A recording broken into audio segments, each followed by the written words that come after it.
Hello friends, it was a knowledge in മറ്റൊരു job information വീഡിയോയിലേക്ക് എല്ലാവർക്കും സ്വാഗതം. അപ്പോൾ ഒരു സെൻട്രൽ ഗവൺമെൻറ് ജോബ് ആഗ്രഹിക്കുന്നവർക്ക് ഈ ഒരു വീഡിയോ എന്തായാലും യൂസ്ഫുൾ ആയിരിക്കും. റെയിൽവേയിലേക്കാണ് ജോബ് വേക്കൻസി വന്നേക്കുന്നത്. ഏകദേശം 2000+ വേക്കൻസികൾ വന്നിട്ടുണ്ട്. അതിനെക്കുറിച്ചാണ് നമ്മൾ അറിയാൻ പോകുന്നത്. ഇതുപോലുള്ള ജോബ് വേക്കൻസികൾ പാർട്ട് ടൈം ഓൺലൈൻ നമ്മുടെ ഗവൺമെൻറ് സെൻട്രൽ ഗവൺമെൻറ് ജോബ് വേക്കൻസികളൊക്കെ അറിയാൻ ചാനൽ ഇപ്പോൾ തന്നെ സബ്സ്ക്രൈബ് ചെയ്യുക. നമുക്ക് നേരിട്ട് വീഡിയോയിലോട്ട് പോകാം.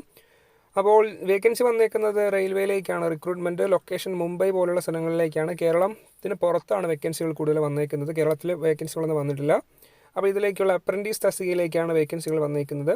6/2/2021 വരെ നിങ്ങൾക്ക് അന്ന് മുതൽ നിങ്ങൾക്ക് ഇതിലോട്ട് അപേക്ഷിക്കാൻ അവസരം ഉണ്ടായിരുന്നു. 5/3/2021 വരെയാണ് അവസരം.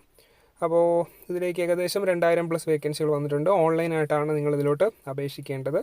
മോഡ് ഓഫ് സെലക്ഷൻ പറയുന്നത് നിങ്ങൾക്ക് 10ാം ക്ലാസ്സിലെ നിങ്ങളുടെ മാർക്കിൻ്റെയും ITI നിങ്ങൾക്ക് ഉണ്ടായിരിക്കണം. അതിൻ്റെയും മാർക്കിൻ്റെ അടിസ്ഥാനത്തിലായിരിക്കും നിങ്ങൾക്ക് ഇതിലേക്കുള്ള സെലക്ഷൻ പ്രോസസ്സ് വരുന്നത്. അപ്പോൾ 50% മുകളിൽ മാർക്ക് ഉണ്ടായിരിക്കണം.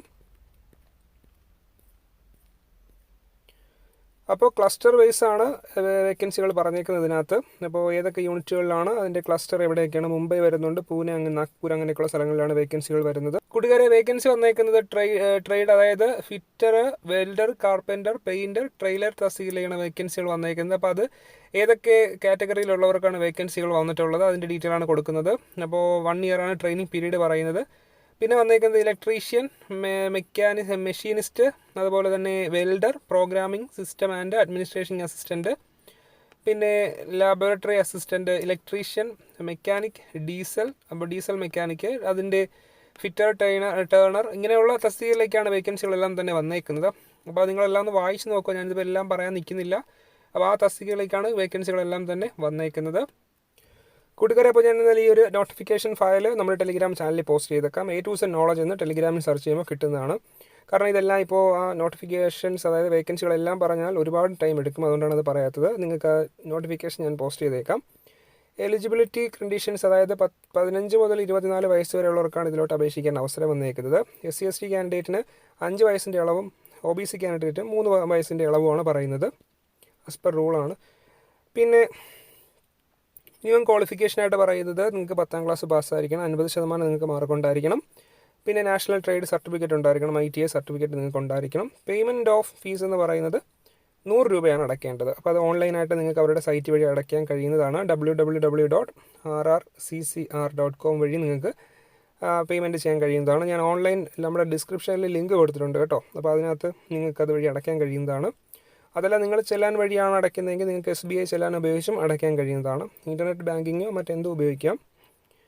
പിന്നെ ഇതിനകത്ത് no fees for required paid by SC ST കാൻഡിഡേറ്റിന്, അതുപോലെ തന്നെ വുമൻ കാൻഡിഡേറ്റിനൊന്നും നിങ്ങൾക്ക് ഫീസ് അടയ്ക്കേണ്ട ആവശ്യമില്ല. ഫ്രീ ആയിട്ട് അപ്ലൈ ചെയ്യാൻ കഴിയുന്നതാണ്. അപ്പോൾ ഇതിലോട്ട് നിങ്ങൾ അപേക്ഷിക്കേണ്ടത് അവരുടെ ഒഫീഷ്യൽ വെബ്സൈറ്റ് വഴി നിങ്ങൾക്ക് അപേക്ഷിക്കാൻ കഴിയുന്നതാണ്. ഓൺലൈനായിട്ടാണ് അപേക്ഷിക്കേണ്ടത്. അപേക്ഷിക്കുന്ന ടൈമിൽ അവർ കുറച്ച് കാര്യങ്ങൾ പറയുന്നുണ്ട്. അതെല്ലാം നിങ്ങൾ കയ്യിൽ വെച്ചിട്ട് വേണം ഇതിലോട്ട് അപേക്ഷിക്കാൻ. അപ്പോൾ അതിൻ്റെ ഡീറ്റെയിൽ ആണ് 1 by 1 ആയിട്ട് നിങ്ങളെല്ലാം വായിച്ച് മനസ്സിലാക്കുക. ഞാനിപ്പോൾ എല്ലാം പറയുന്നില്ല. ജസ്റ്റ് സ്കാൻ കോപ്പി എല്ലാം വേണം. ഫോട്ടോഗ്രാഫിൻ്റെയും സിഗ്നേച്ചറിൻ്റെയും ഡോക്യുമെൻറ്റ്സ് കാര്യങ്ങളെല്ലാം വേണം. അപ്പോൾ അങ്ങനെയുള്ള കാര്യങ്ങളാണ് ഇതിനകത്ത് അവർ പറയുന്നത്. ലാസ്റ്റ് ഡേറ്റ് എന്ന് പറയുന്നത് 5/3/2021 അതിന് മുമ്പായിട്ട് തന്നെ നിങ്ങൾ ഇതിലോട്ട് അപേക്ഷിക്കണം. അപ്പോൾ 17, അതായത് 5 മണി 6 മണി വരെ ടൈമുള്ളൂ. അതിന് മുമ്പായിട്ട് തന്നെ അപേക്ഷിക്കണം. സ്റ്റൈഫൻഡ് ആണ് പറയുന്നത്. സാലറി അല്ല, അപ്രൻറ്റീസ് ആയതുകൊണ്ട് തന്നെ സ്റ്റൈഫൻഡ് അടിസ്ഥാനത്തിലാണ് വേതനം വരുന്നത്. During the first period, during the second period training, during the third period of 4th period ട്രെയിനിങ്ങിന് അവരുടെ ആ ഒരു പെർസെൻറ്റേജൊക്കെയാണ് ഇവിടെ പറയുന്നത്. അതെല്ലാം നിങ്ങളൊന്ന് വായിച്ച് മനസ്സിലാക്കുക. കൂട്ടുകാരെ, അപ്പോൾ ഏകദേശം നിങ്ങൾക്കൊരു ഐഡിയ കിട്ടിയെന്ന് മനസ്സിലായി. എന്തായാലും നിങ്ങൾ ബാക്കി ഞാൻ ഈ നോട്ടിഫിക്കേഷൻ ഫയലും അതുപോലെ തന്നെ ലിങ്കും എല്ലാം കൊടുക്കാം ഡിസ്ക്രിപ്ഷനിൽ. നിങ്ങൾക്ക് അതുവഴി കൂടുതൽ വിവരങ്ങൾ ഡീറ്റെയിൽ ആയിട്ട് നോട്ടിഫിക്കേഷൻ വായിച്ച് മനസ്സിലാക്കി അപ്ലൈ ചെയ്യാൻ കഴിയുന്നതാണ്. അപ്പോൾ വേക്കൻസി നിങ്ങൾക്ക് ഉപകാരപ്പെടുമെന്ന് കരുതും. നിങ്ങളുടെ ഫ്രണ്ട്സിനൊക്കെ ഒന്ന് എത്തിച്ചു കൊടുക്കുക.